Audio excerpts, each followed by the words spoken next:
Okay, color models. Uh, a color model is basically a mathematical model to represent and specify colors. A color model facilitates the specification of colors in some standard and accepted manner. A color model specifies a coordinate system and a subspace where any color can be located as a point in the subspace. So, being a mathematical model, any color model also has its geometrical representation as a coordinate system in which any particular color can be located as a point, and each point can be designated or identified with respect to its components on the different coordinate axes. It is quite similar to coordinate system, like for example the Cartesian coordinate system, where any point can be identified and specified with its x, y and z component on x, y and z axis respectively. Any color model is either oriented towards a hardware. That particular model is suited to represent and implement color manipulations in that particular hardware. So any color model is either oriented towards a hardware or a certain application involving color manipulation. So any color model is motivated either to suit a hardware or a certain application where the color manipulation is involved. Uh, for the hardware example, I can say that the RGB color model, the red, green, blue color model, this is one of the color models, and this color model is suited for representing and implementing color manipulations in hardwares like monitor and color video cameras. So you can say that this RGB is suited for these particular hardwares. Which hardwares? The monitors and the RGB color cameras. So you can say RGB color model is suited for these hardwares. Again, there are certain color models, as I said, for certain applications involving color manipulations. For that part of the for that aspect of the color models, you can take example of the CMY and CMYK color models. These color models are specifically designed to suit to the application of printing and publication. So if you want printing in color, printing and publishing in colorful ways, so you have it seems very easy, it becomes very easy if you take help of the color model, which is CMY and CMYK. Here CMY stands for cyan, magenta and yellow, whereas CMYK stands for cyan, magenta, yellow and K stands for the black color. Okay, there is another color model that has been mentioned here, that is HSI, which is hue, saturation and intensity. HSI, so HSI is very close to the way human beings interpret any color. In addition to that, HSI is important, is significant because HSI is hue, saturation and intensity. So it breaks any color into three components, the hue component, saturation component and intensity component, in a way that the grayscale part is decoupled from the complete color representation. So once you are able to decouple the grayscale component from a particular color, you can apply the grayscale intensity transformations, grayscale techniques of image processing directly to the image processing, and this is how HSI model can help you apply the grayscale techniques into already developed grayscale techniques into your image processing, even if you are dealing with the color images. So in the upcoming discussions, we'll sequentially discuss three of the color models in some more detail, and those color models are the RGB color model. As I said, these are suited for the color monitors and RGB color cameras.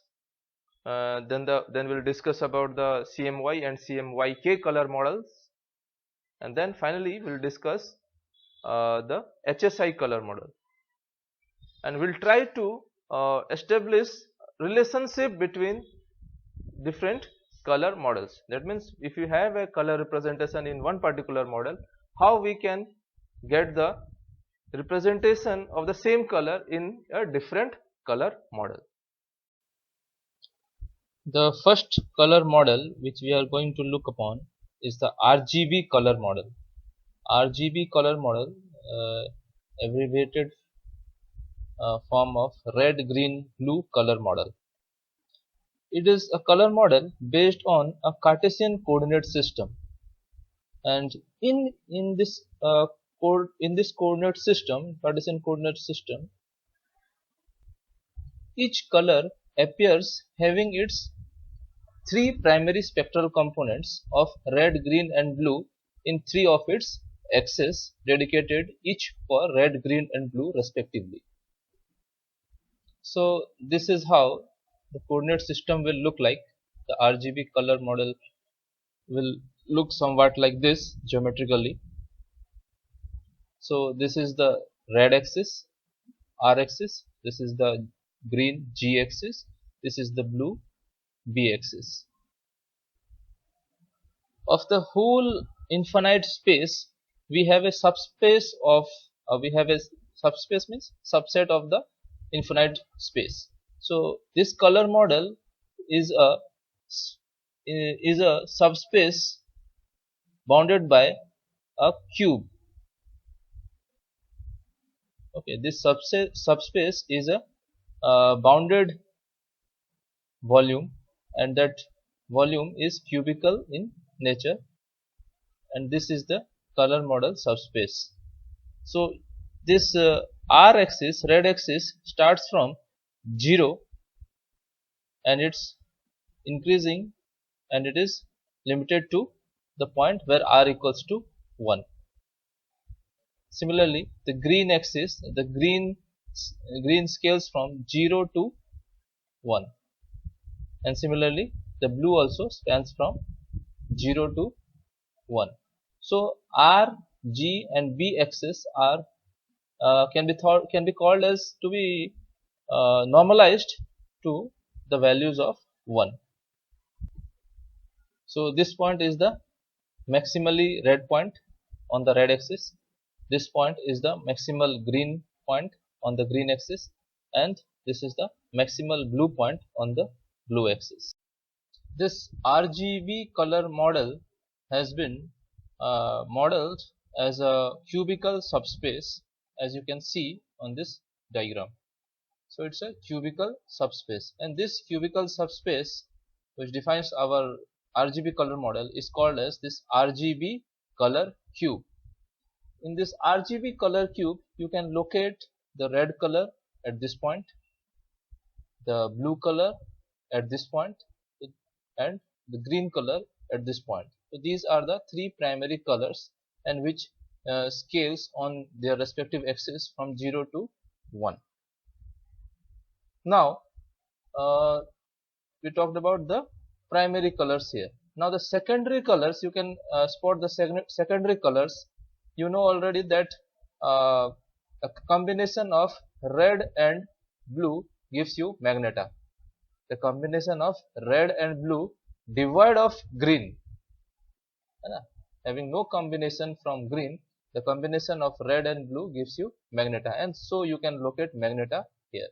So magneta has contribution from blue and red, and there is no contribution from green. So magneta, secondary color of light, is located here. Similarly, you can locate the secondary color cyan somewhere here. Cyan, which is a combination of blue and green devoid of red contribution, is cyan, and this is spotted here in the RGB color cube. Similarly, you can spot the secondary color yellow, which is a combination of red and green on this red-green plane. So yellow is a point in the red green plane and it has no contribution of blue.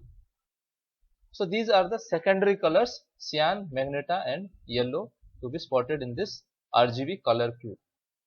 Now next you should spot the black color somewhere here at the origin of the RGB color subspace. This is black. Black means there is no contribution, zero contribution from red, green or blue components. Okay, so this is the black color. And when the contribution from R, G and B is equal and maximal, it gives you the white. So white color can be spotted here in this RGB color subspace or the RGB color cube. So this is the point in the subspace which represents the white color. So the entire grayscale can be located in this RGB color model as a straight line starting from black to white. So the straight line from the origin to the diagonally to this point of white. So this line is the geometrical representation of grayscale intensities ranging from black to white.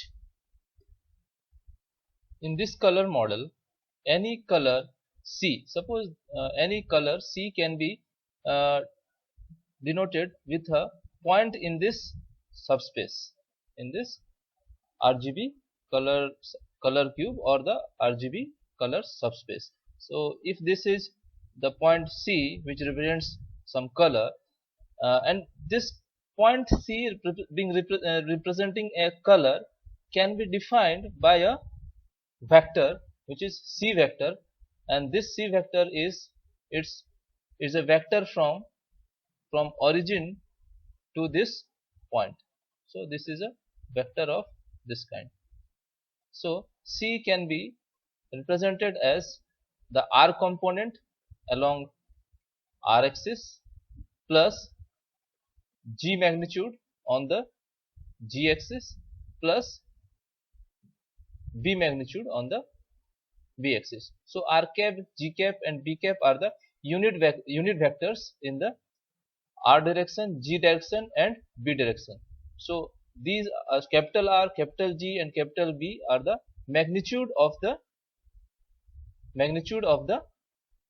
vector in the respective R, G and B components respectively.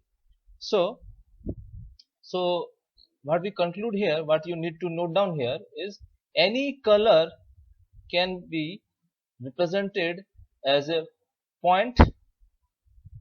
Any color in this RGB color model is denoted by a point like the point C here we have denoted, and this C is defined as a vector to give the contributions from red, green and blue components.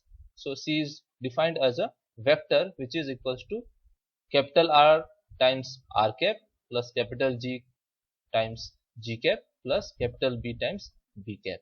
So what are actually R, G and B? Capital R, capital G and capital B here is you can say that this vector is having this much of R contribution, this much of G contribution and this much of blue contribution.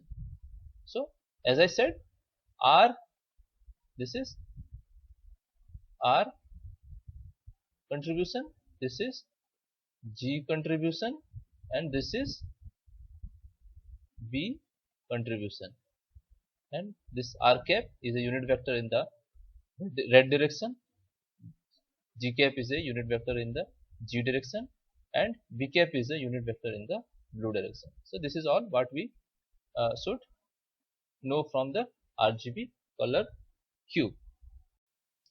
If we want to represent our color image in the RGB color model, it has to have 3 component images for the representation. one component image corresponding to the R component in the color image, one component image corresponding to the green component of the color image, and one component image for the blue component of the color image. When these three component images are fed to a RGB color monitor, these three images are combined on the screen to produce a composite color image sensation or color image visualization. So you may think that how do we get three component images if we at all want to represent a color image using the RGB color model?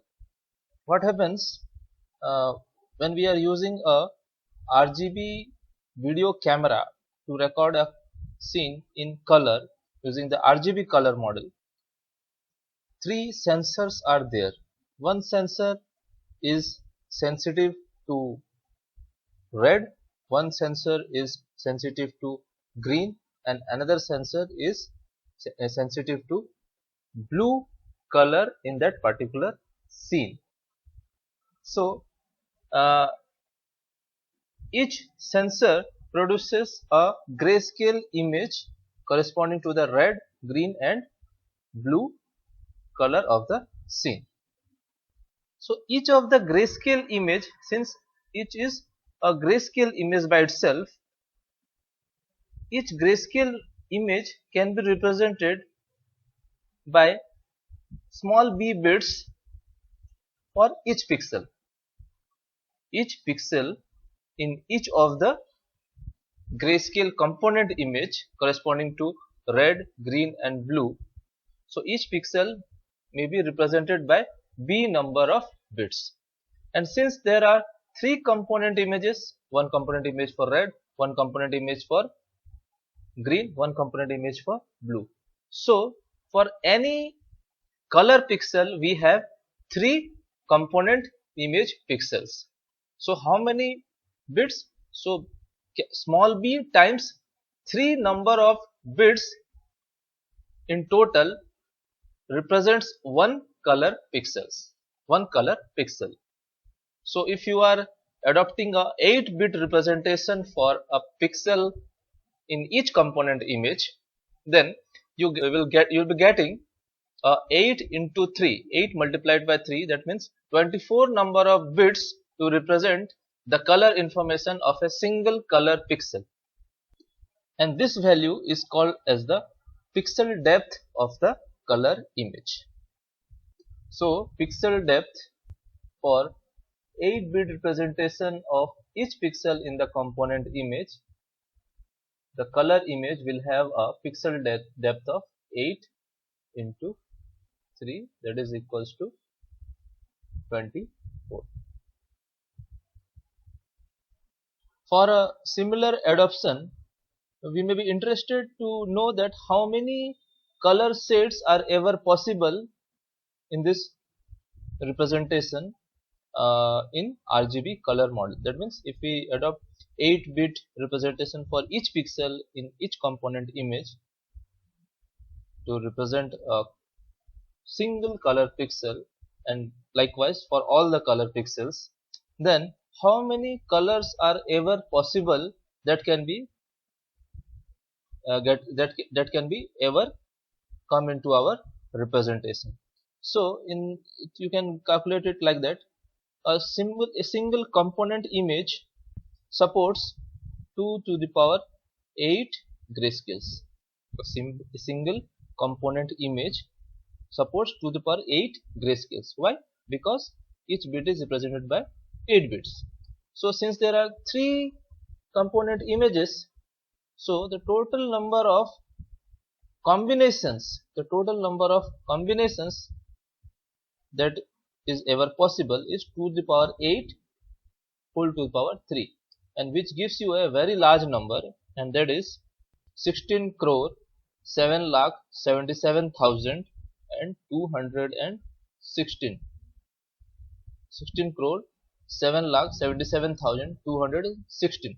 So these many color sets are ever possible in this adoption of RGB color representation. That means if each pixel in the component image is represented by 8 bits, so giving you a pixel depth of 24 bits. In this adoption you will have these many color sets that is ever possible.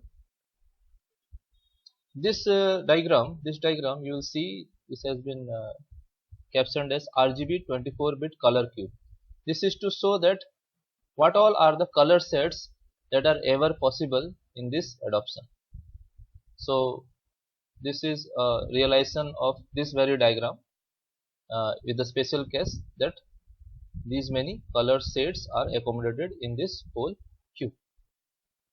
16 crores 7,77,216 color sets. So you can locate yellow here can be spotted here, yellow. The red here can be spotted here. Magenta,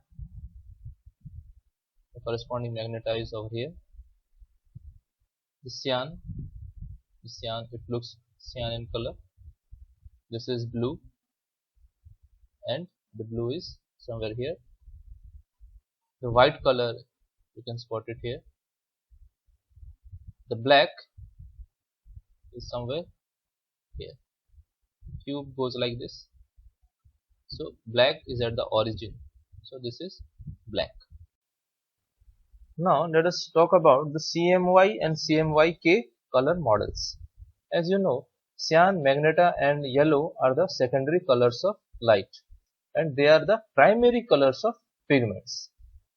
Let us suppose when a surface is coated with a pigment of color magenta, what basically there is happening here is that particular surface is, when incidented with white light, is absorbing the green light while it is reflecting back the red and blue, and as a result we are having a perception of color magenta for that surface. Similarly, when a surface is coated with a pigment which looks yellow to us, that surface looks yellow because the surface of such a pigmentation as its coating is absorbing the blue color of the incidented white light, because white is a combination of R, G and B, and what that yellow color pigment is doing, it is absorbing the blue, whereas it is reflecting the red and green to give you a sensation of yellow coloration. And similar can be talked about for the cyan pigment, which absorbs the red component to reflect back the green and blue to give you a cyan visualization, cyan sensation. The CMY color model and the CMYK color models are specially designed for printing and publication application. Printing devices that deposit colored pigments on paper require CMY data input. So your original data may be based on a RGB color model, but what in such a case what the printing device will do, that it will make a conversion from the RGB color model to CMY color model, and the conversion rule, the conversion equation is given by this matrix equation. CMY is simply a column vector having 3 ones minus the column vector having R, G and B. This simply means that C is simply, the cyan is simply 1 minus R, magenta is simply 1 minus G, and yellow is simply 1 minus B. So for any image, for any particular pixel, if you know the R, G and B components, you can easily carry out this mathematics to get their respective C, M and Y components. Let for example, if the R component at any pixel of a color image is 0.2, then the corresponding C component will be 1 minus 0.2, which is 0.8. Similarly, if the G component of a particular color image for a particular pixel is 0.3, then the M component will be simply 1 minus 0.3 equals to 0.7. So similarly, if if in that example, let's say that for that pixel, if the B component is, let's say 0.5, then y will be simply 1 minus 0.5 is equals to again 0.5. We know that when C, M and Y have equal contribution, they give a black coloration printing application. So when the cyan, magenta and yellow are provided in equal proportion, they will give you a black pigmentation on the surface. But combining C and Y in equal proportions to get a black color gives you a black which is quite a muddy to visualize. In visualization, it looks a muddy black. So what is done for a better printing and visualization experience, a fourth color component or a fourth color pigment, that is black, is included along with CMY, the cyan, magenta and yellow. Altogether different black pigment is used for black colored printing, and that black colored pigment is represented by the letter K, and which gives you the 4 color printing model, that is CMYK color model. This kind of CMYK color model will give you a true black coloration into our printing application. The third color model which we should be discussing is the HSI color model, which stands for hue, saturation and intensity color model. So it is not a very new thing to us, because we have already tried to characterize distinguishably any color in terms of hue, saturation and brightness. So whatever we studied about brightness, in that case it applies to the intensity. So intensity and brightness are the same thing. The only thing of change that instead of brightness you will be referring to intensity in this particular color model. Otherwise hue, saturation have the same definition which we have already referred, and intensity is same as brightness as per our previous discussion.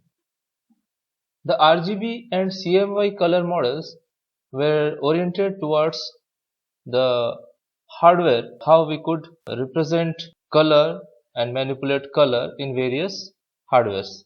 So RGB was for the RGB color monitors and color RGB video cameras, whereas CMY color model was for the purpose of printing and publication hardwares, devices like printers and devices that deals with printing and publishing. But these color models are not very much to match up with the way the human beings perceive any color. Let's say we see a colorful object in our vicinity, we do not see it in the way the RGB color model has been modeled. If we see a object of a particular color, we do not apply our brain to think that which primary colors may have been constituting that particular object to look of that particular specific color. We do not think that how much red percentage is there, how much green percentage is there, how much blue percentage is there to give it a look of that particular color, whatever we can perceive it. So that is not the way we think of the color. We do not perceive the color according to the RGB color model. Even we do not perceive the color using the CMY color model.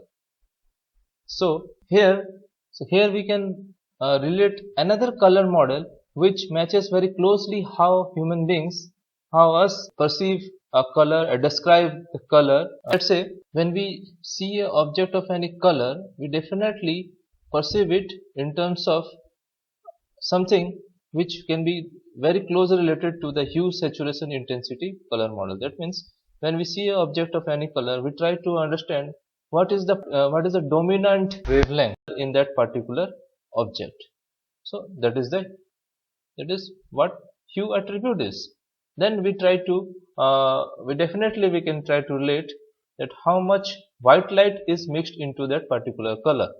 So the more the white light is there, less saturated is the color. So saturation attribute, that is saturated attribute, we can directly link how we perceive a particular color. And intensity is something which is of subjective nature. So it is a attribute which is subjective in nature, and it is directly related to the amount of light energy in a particular color. So once you break down any color in terms of hue, saturation and intensity, describing the color in terms of hue, saturation and intensity, you have already decoupled the intensity component from the color carrying information in that particular color. The color carrying information in any color sensation is due to the hue and saturation. So once you describe it in terms of hue, saturation and intensity, hue and saturation is the color information that is there in that particular color, and intensity is a separate entity, is a separate attribute which we have decoupled it from the color, from the representation of the color. So once we have the RGB component information of any color, the R component, G component and P component of any color, we can definitely extract the intensity attribute from the RGB information. So how to do so? Let you take the RGB color cube in a way that black is at the bottom and the diagonally opposite the white is at the top. So this is the exact color cube which we have been referring to in the RGB color model. So what we have done is we have placed it in a way that black is at the bottom and white is at vertically top position. In such an arrangement, any color C having the R, G and B component information, for that particular C color we can extract the intensity information by placing a plane which crosses this point C and which is perpendicular to the line or the axis which is connecting black and this white. The axis is a line which is connecting this black and white. So we need to place a plane which crosses that C color point and is perpendicular to this particular black to white axis. So whichever point on the black to white axis this plane intersects gives you the measure of intensity of that particular color. So this is how we can extract the intensity attribute of any color of which we know the RGB information. And this intensity information is this intensity scale will be something in between 0 to 1 range. So here you should note that this black to white axis which we are referring to is the intensity axis. So talking about the saturation attribute of the HSI color model for any particular color, the saturation decreases as we move towards this axis. So saturation is maximum at the boundary of this cube. Anywhere at the boundary of the cube the saturation is maximum, and as we move towards the axis the saturation is decreasing. In fact, the saturation is 0 for any color if you can locate it on this particular axis from black to white. So talking about hue attribute of HSI color model, let's say for any color, let's say cyan, this is the point which denotes the color cyan. We try to connect cyan, white and black. That means we are placing a plane, basically one plane which passes through cyan, white and black. So this plane is well within this color cube. This means that the intensity axis is contained in this particular triangular plane, and within this plane the hue is same everywhere in this plane. and we already know that all colors generated by three colors lie in the triangle defined by those colors. So if those points are two of those points are black and white and the third is a color point, then all the points on the triangle would have the same hue because the black and white components cannot change the hue. Again, by rotating the shaded plane, which is shown here, this shaded plane when rotated about the vertical intensity axis, it will change the hue attribute of the color. And it is to be noted that for this shaded triangle, two of whose vertices is black point and the white point, and the third vertices is the color itself. So in our example, it is the cyan color. Then hue is same for each and every point within this triangle.